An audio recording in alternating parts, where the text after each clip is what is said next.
Who needs to step up on defense on a unit that was really, really good last year, but we need to get better, right? Next, Locked On Sooners.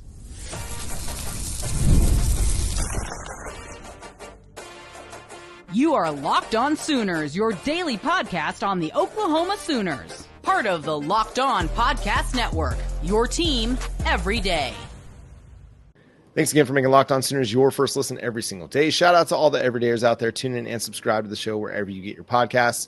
Jay, the defense was a bright spot, the bright spot of the 2024 season. Man, my timeline is all messed up. I got Loki messing with some things in my head right now. Anyway, the God of Stories is messing up my story right now. Sorry, that's a deep cut Marvel reference right now for all of you guys.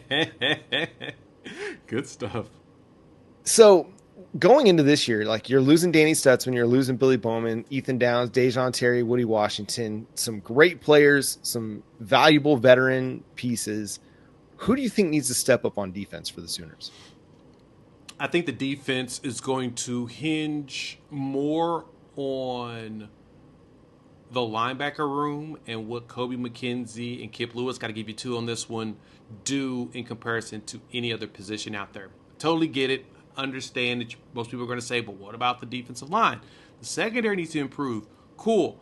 I think that the leadership that you're going to get from your linebacker room with them, barking the orders, moving people around, making sure everybody's in the right position, getting the call out early enough. I think that was one of our biggest problems last season, is that we would get the call out there late and then the adjustments would have to happen, right before the snap. And sometimes we missed out on some things. We ended up, missing and having some busted plays because, the play call was so much later. Well, I don't think that's going to be a problem with Brent Venables. I think he's going to have an idea of 2 plays, maybe 3, to get them out there and get them prepared and let the players make their adjustments based upon what they see in front of them. And I think it's going to really hinge heavily on Kip and Kobe, especially Kobe, if he's the one rocking the green dot, to be able to command that defense and really guide everybody. I think those two are going to be your most important ones, probably over, for this coming season. Well, for this spring practice. This is more so spring practice right now.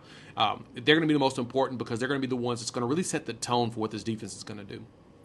I'm not going to choose a player.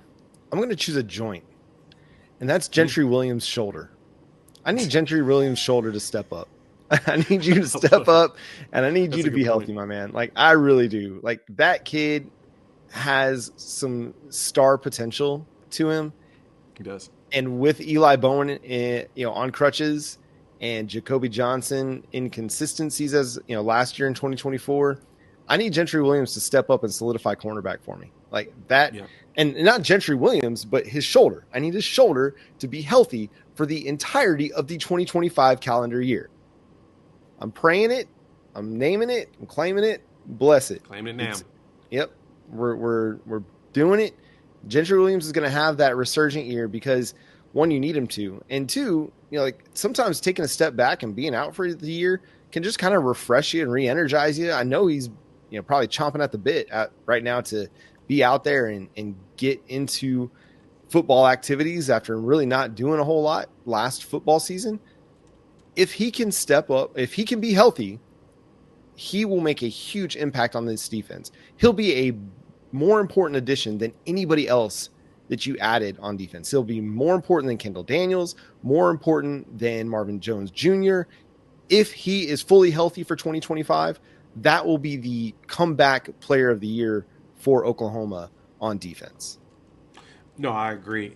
Gentry's probably he's one of the more critical players. That we get him back, that changes a lot of stuff on that side of the ball. Same thing with Eli Bowen when he comes back healthy. Now, he's young, so you're still watching him grow, and we get to watch him blossom in front of us. And I think he'll be fine. I mean, I've been reading some stuff online saying that it's an ankle sprain, and no worries. I'm not concerned about him, being healthy once we get more to the summer training as well as fall ball. But yeah, Gentry shoulder. Yeah, that's a great point. The secondary gives me little concern whenever we see Gentry come back to the field. But the good thing is, I mean, it's probably not really a good thing, but the little silver lining, I guess you could say, you're going to get out of Gentry and Eli not really being available, was getting to see some of the young players and the freshmen play. I think Jeremiah Newcomb is still is a little banged up as well, but you're going to get to see Tristan Haynes as well as Cortland Guillory and Malik Hawkins really get some reps, so you can understand what do you have when it comes to the young players, because that's pretty important, is being able to see what you've got there in the secondary, especially because the young guys are pretty solid, and they're all bigger guys too, right? They're all in the 6'1", 6'2" range. So you've got much taller, rangier corners, which I think Jay Valai's been going after on purpose because of, the conference we're playing in, the talent we're going against. You got to get guys that have not only the speed, but the power to be able to handle a player like a Ryan Williams, who you're going to see more of them. Same thing with a Cam Coleman. You're going to see more of those kind of guys. And it seems they only keep coming out of Alabama, which is pretty wild. I wonder if they have like a machine there where they're creating in super soldiers with super soldier serums. Yeah, give me all the Alabama State and LSU wide receivers, or Louisiana wide receivers.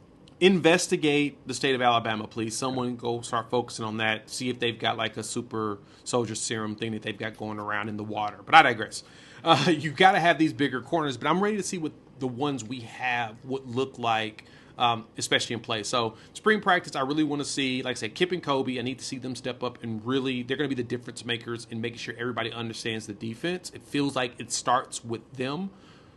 But as you mentioned with Gentry's shoulder coming back, I want to see with these young guys and how they are able to contribute early. They're ones that also will need to step up because there's a good chance they're going to have to play. Yeah. Yeah. And just like on offense, everybody's got to be ready to go. You cannot go into the season saying, no, I'm just going to redshirt this year. I'm not going to get an opportunity to play. No, you got to have that mentality that you're going to be getting some snaps. But I don't really have much concern about the defensive line. I don't have much concern about the linebacker room, and I don't really have any concern about the safety group. Even though you lost critical pieces off of each of those depth charts, in Downs, Terry off the defensive line, in Stutzman at linebacker, in Billy Bowman at safety. Aside from just the fact that, okay, you got to replace those snaps and it's veteran leadership and listen, they're very, very talented players. You've got to replace them. I love the depth that Todd Bates and Miguel Chavis have built along the defensive line, that whatever linebacker coach, whether it's Zach Alley or Brent Venables or Ted Roof or whatever analyst has been recruiting it, I love the depth that they've built at linebacker, although it's getting a little bit thinner with each year. So they're going to have to make sure 2026 is a heavy linebacker class.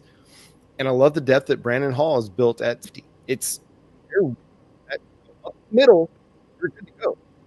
It's figuring out cornerback. Figure out cornerback. Find some guys that can play all 12, 13, hopefully 16 games. I think you're cooking, man. I think you're cooking on defense, and I think you have a chance to be even better than what you were last year. Yeah, I agree. If as long as you get enough games out of everybody. Yeah. There's no way that everybody's going to be able to play every single game, but like I said, I really like some of the young players, and you can tell the staff, I've mentioned this before, the staff really likes their recruits, and so they try to play them as much as possible. If we can play more of them, like I said, some of the young players, especially in secondary, in the corner position, yeah, I think that's going to really help us long term. We just need to be able to, we're going to need to be able to play a lot of the young guys. I want to see what those corners are going to look like. I think we'll find out just how much the coaching staff likes the young group of corners that hasn't played much if they don't go into the spring transfer portal window and go to try to find a veteran corner. If they say, hey, we're good to go, then I think you got to believe that they're probably going to be pretty good. Otherwise, they'll go get somebody. So at this point, at least they're going to get some valuable spring reps. That's going to do it for today's episode of Locked On Sooners. Thanks so much for tuning in, being a part of the show. Subscribe to the show wherever you get your podcasts. Go check out the Locked On College Basketball Podcast with Isaac Shade and Andy Patton. Dude, it's early. I'm sorry, guys. We're making it through, though. We love you. Yeah. John Williams' mental capacity needs to step up as well, in addition to Gentry shoulder. Go check it out. It's March Madness. We got conference tournament play that's going to be starting here over the next few days, and that's going to be a big part of what decides number one seeds. It's going to help you set your bracket. If you're trying to win your pool, you got to go check out Locked On College Basketball. They'll give you all the inside info, all the best analysis on college basketball with Isaac Shade, Andy Patton, not Andy Patton and Isaac Shade. Or it is Isaac Shade and Andy Patton. We're done. Subscribe to Jay's show, Unfair Sports, where you get more clarity. My show. You can read my work, Sooners Wire. Follow us at Locked On Sooners. Until next time, bye.